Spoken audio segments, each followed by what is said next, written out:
There were stories of children being raped, pregnant women's bellies being slit open, and their eyes told an outsider that too much of it must have been true. There was no army here, but still people were nervous.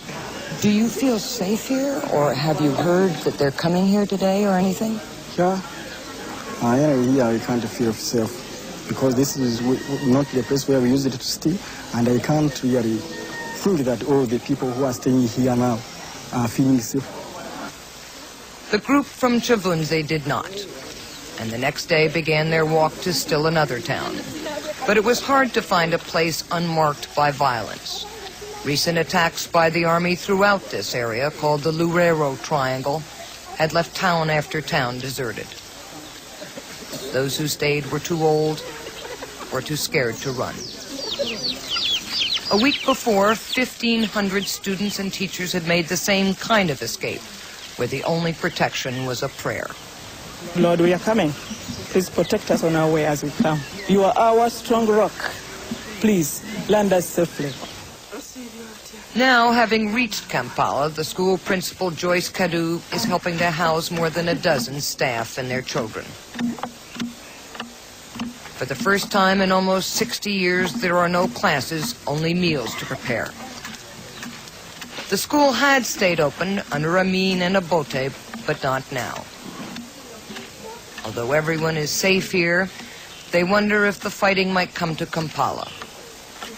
If uniformed men might hurt them here, or if there might be another coup. They're anxious for any news that might tell them it's safe. That's their small battle. I think everybody is fighting a war in one way or another. There are people who can fight the war with guns. There are people who can fight the war with money. But our own simple fighting the war is to say that all these children come into school, whether they've got money or not, let's put them in school. But you've lost. You've had to leave. We've lost. We've had to leave. But we're still hopeful that this is not the end. What they hope for is one power that is strong enough militarily to win decisively. And they hope for some leader that is strong enough to control the army's unchecked violence. So far, Uganda's Chief of Defense Forces, Basilio Okello, has been unable to achieve either goal. Stand up! What the government has done is to persuade some rebel groups who had fought against Obote to hand over their arms. They're not as strong as the NRA, but they now back the military council. Now they sing not for their cause, but for Uganda's as a whole. Whatever comes out of here will go to the council. Andrew Kayira is one of those rebel leaders who joined the military council, but he did not give up his arms. For now, he's concentrating on meetings, but soon he feels he may have to make a choice. We may not have to take sides yet, till after some time. One thing that is making the situation difficult is are the reports of atrocities being committed by UNLA, the indiscipline in the UNLA. And that has been one of the items on the agenda today. And, I had to speak very strongly on it. Do you believe the reports? Of course I do.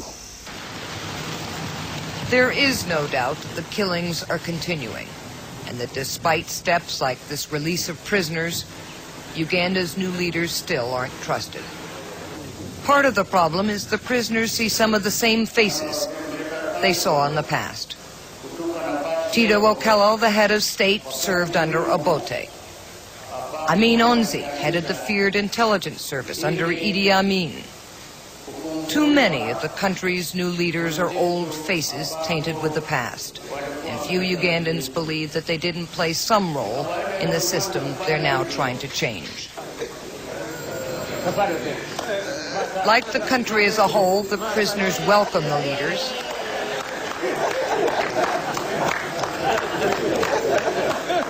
And old adversaries can shake hands.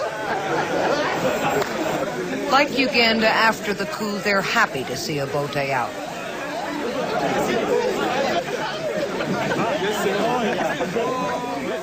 They're happy to have a little breather of freedom. But they can't quite believe that the new regime will bring peace. Well, at least in words and the deeds, they talk of change, that they have changed. And they talk of peace. And they are not involved in the atrocities right now, if indeed they are genuine. But they have to show it by dealing with their juniors. Have they shown that yet? Well, not yet, not right now.